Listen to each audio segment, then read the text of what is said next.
Alex, I feel like we've come off peak welcome to country. Even Qantas is subjecting us to a more truncated version in recent months. You were one of the early objectors to the practice, but gosh, we've seen a few recent examples of some pushback, haven't we?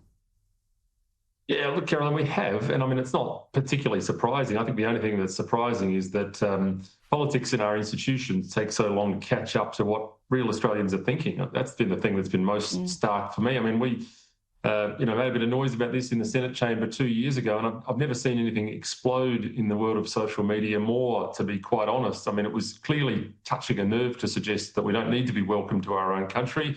And I think Aussies are sick of it. I think whatever the original intent of this was, it's been lost, and it now feels quite performative and almost quite forced. It feels almost like it's being used now as a way of telling people that they're not on their own land, that they are effectively guests on their own land. And I mean, it's not hard to imagine why that would rile people up. I think, unfortunately, politics doesn't always see these things quickly.